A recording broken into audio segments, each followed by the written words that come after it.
Alors guys, surprise générale. Boum! C'est ce qu'on appelle le Kansas City Shuffle. Vous regardez à gauche alors que les vraies choses se passent à droite. Tout le monde s'attendait à ce qu'on mette Jean-Claude Blanc en tant que CEO. Out of nowhere, Omar Berrada fait surface. Alors dans cette vidéo, nous allons voir qui est Omar Berrada, qu'est-ce qui pourrait nous amener.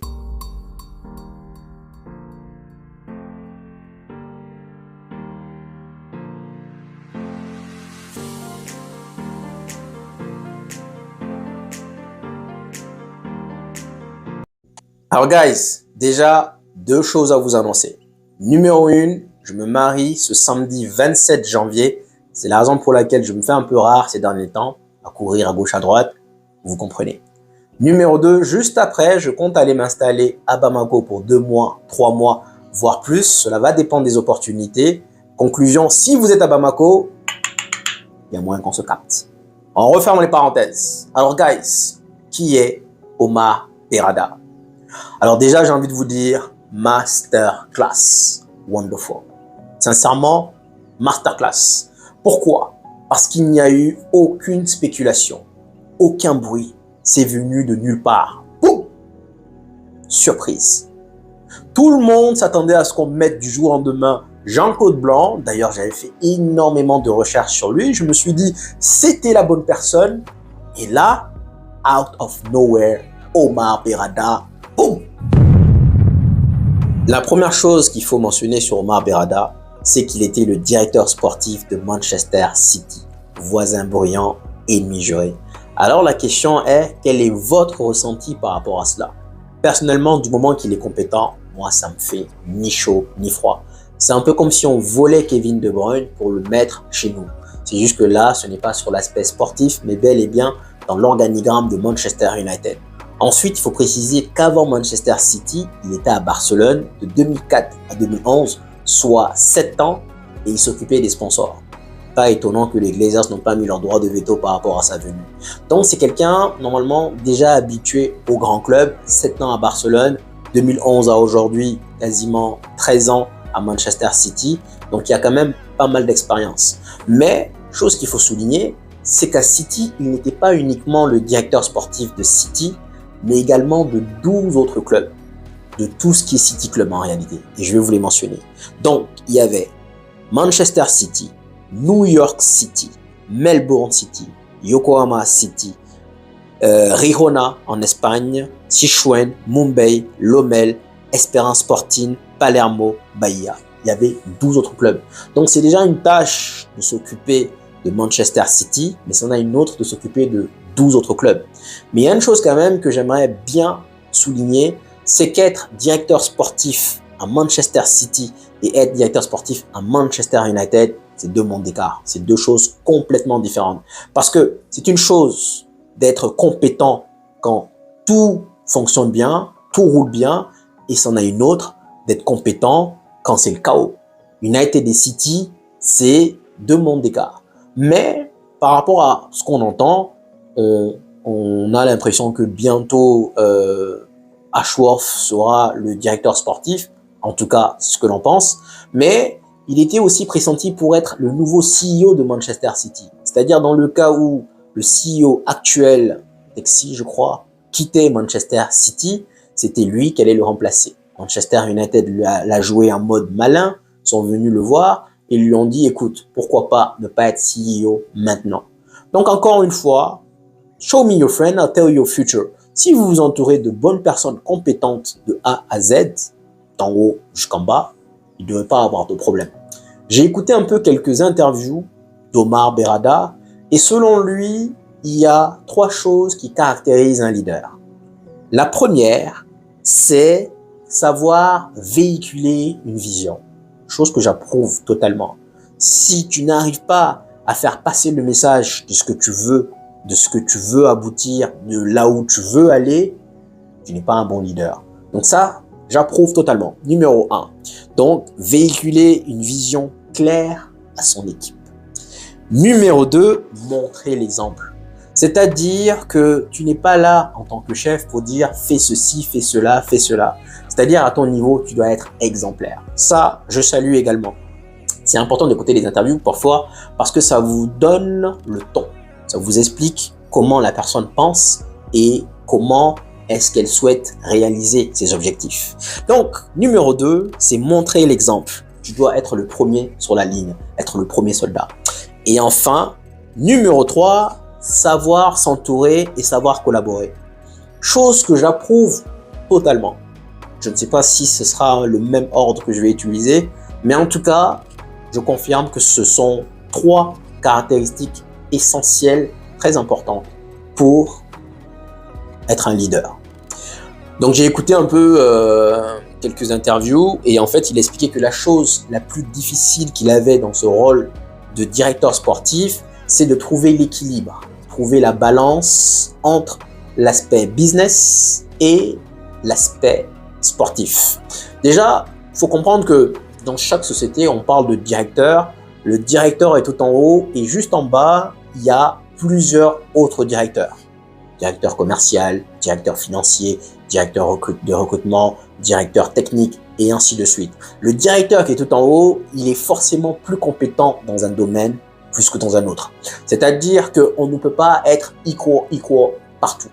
Le directeur tout en haut, il est soit plus technique que autre, soit il est plus financier.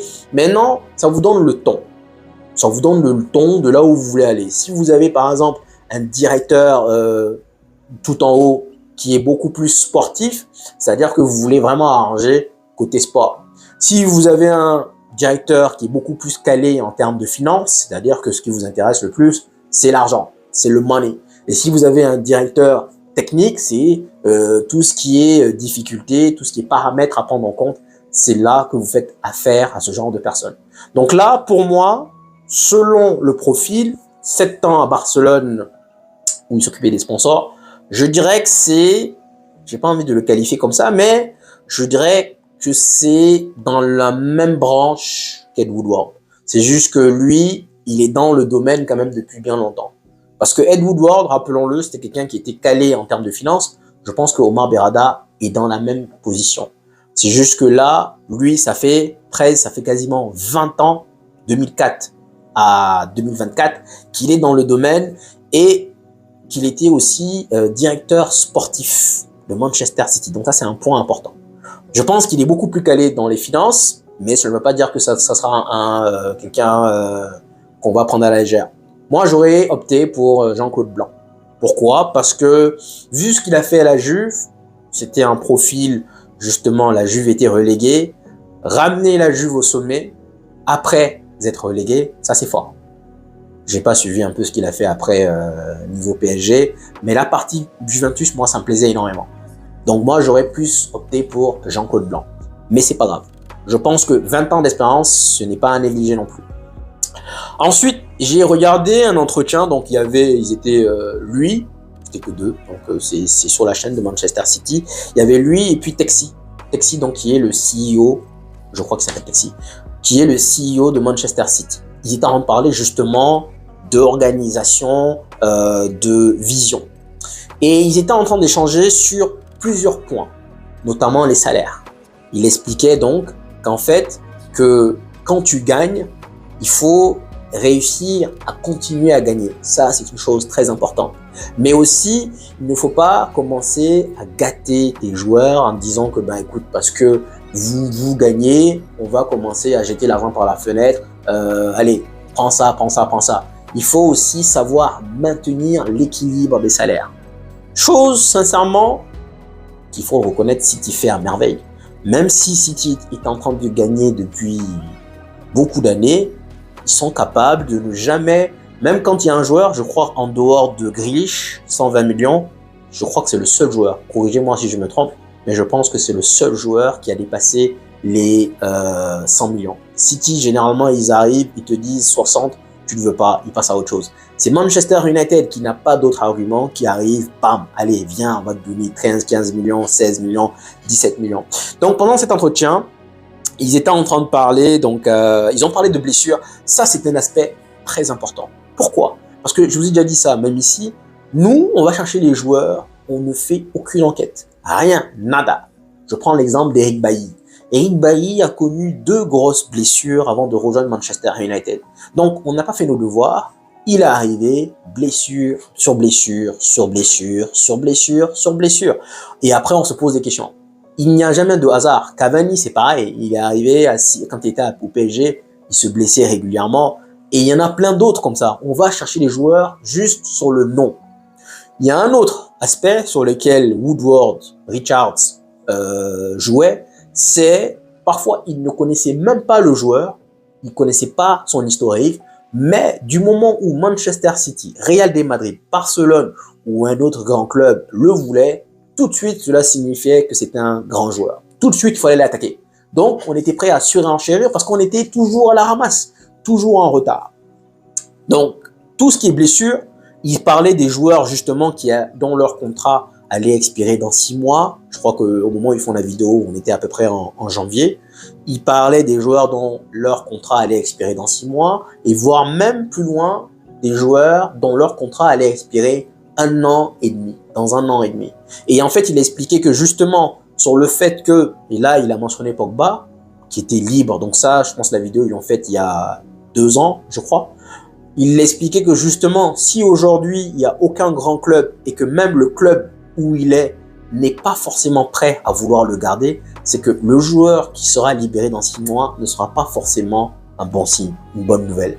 Pour moi, ça, c'est masterclass. Ça, ce sont des choses importantes. Ce sont des petits détails qui font comprendre un peu la vision, la mentalité de la personne. Donc, ils ont parlé de blessures. Ils ont parlé du fait d'être bon et aussi de garder le cap, rester bon, chose qui est très difficile. Ferguson le faisait à merveille. Ils ont parlé également sur le fait de rechercher des talents, être toujours à la page, c'est-à-dire plutôt que nous, on est toujours en retard, aller chercher le joueur à 12 millions très tôt, on va aller le chercher à 90 millions. Harry Maguire, vous le saviez, on nous l'a proposé à 4 millions pendant qu'il était à Hull City, parce que son nom n'était pas bling bling, parce que c'était pas clinquant. On a dit non, on passe. Et derrière, on est parti mettre 90 millions sur la table. Mais c'est valable pour d'autres joueurs. Même Haaland, c'était disponible quand il était à Molde. On a fait, on passe. Et derrière, on le veut, mais trop tard. Donc, sur l'équilibre des salaires, ce sont des façons, j'ai trouvé l'entretien. C'est une vidéo qui est sur la page de Manchester City. J'ai trouvé, elle est en espagnol, j'ai trouvé que l'entretien était assez vivant. Et on voyait un peu quelles étaient ses priorités. Salaire, faut pas que ça explose. Chose que nous, on a fait depuis bien longtemps. Niveau recrutement, jeunes talents, rester bon et en termes de blessures, chose qui est très important. Ensuite, la question que vous allez certainement me poser, c'est par rapport à les 115 assignations dont City fait preuve. Est-ce qu'il est dedans ou pas? Ça, d'après ce que j'ai vu, pour l'instant, non. Il y a eu 2-3 articles qui ont signifié, qui ont stipulé clairement qu'il n'a rien à voir avec les 115 allégations contre City. On verra ce qui va se passer plus tard. Pour l'instant, je vous dis non, mais je ne vous dis pas un non ferme. Mais il y a un point aussi sur lequel j'aurais voulu revenir, c'est par rapport au communiqué du club. Le club a dit, je cite, « Nous faisons donc intervenir Omar Berrada afin de ramener le football au premier plan. » Le mot qu'ils ont utilisé là, à cet instant, c'est « ramener ». Ce n'est pas afin d'amener. Le fait de dire « ramener », cela signifie qu'ils ont conscience qu'à cet instant, on n'a pas. Le football n'est pas au premier plan, c'est surtout commercial. Donc, ça pour moi, c'est une phrase magnifique. Ramener. C'est-à-dire qu'avant, c'était football, et là, peut-être qu'ils ne se sont pas rendus compte, mais ça, c'est un bon petit tacle aux Blazers. Ramener le football au premier plan. Pour moi, cette phrase, elle est masterclass. Ramener le football au premier plan. C'est-à-dire qu'ils ont conscience qu'avant, le football était au premier plan et que maintenant, il ne l'est plus. C'est la raison pour laquelle ils utilisent le verbe ramener. Pack. Ça, c'est une chose vraiment très importante. Ça, c'est vraiment un tacle aussi pour les Blazers. Donc, les gars, Ineos n'est pas là pour blaguer. N'est pas là pour blaguer. Et moi, je dis encore une fois, bravo, masterclass. J'aurais aimé, comme je dis, que ce soit Jean-Claude Blanc, mais masterclass. Parce que sincèrement, à aucun moment, Omar Berrada, je savais qu'il était le directeur sportif de City, mais en dehors de ça, c'est faire passer un message. C'est-à-dire que là, nous piquons pas quelqu'un qui est fini, parce que je suis désolé de vous le dire, Van Gaal, on le prend quasiment, il arrive à la retraite. Mourinho, il avait déjà tout gagné, même s'il nous a amené de trophées, pour moi, voilà. Olé, erreur de casting. Là, on prend quelqu'un qui est encore voulu par son club. C'est-à-dire, encore une fois, la métaphore pour moi, c'est comme si on a pris leur Kevin De Bruyne, mais dans l'aspect, dans l'organigramme du club. Voilà, donc pour moi, c'est vraiment faire passer un message. Et donc, voilà, je crois que j'ai fait le tour. J'ai parlé des 3 qualités et donc voilà. Donc, guys, pour l'instant, on parle donc de Dan Ashworth, directeur sportif, mais ça peut faire encore un bon bam. Faut, comme je l'ai dit tout à l'heure, le Kansas City Shuffle. Peut-être regarder à gauche, nous faire croire qu'on va aller là, alors que bam, à la dernière seconde, on change de plan. Donc bon, je pense que dès le début, leur plan principal, c'était bien Omar Berrada. Ils nous ont juste fait croire que c'était Jean-Claude Blanc. Ils nous ont fait à l'envers. Tant mieux. Je préfère ça que de savoir qu'un joueur va nous rejoindre pendant 2 mois. Et que tout le monde sache que Paul Pogba va arriver dans 2 mois. En tout cas, c'est ce que je pense. Dites-moi ce que vous en pensez en commentaire. Et puis, guys,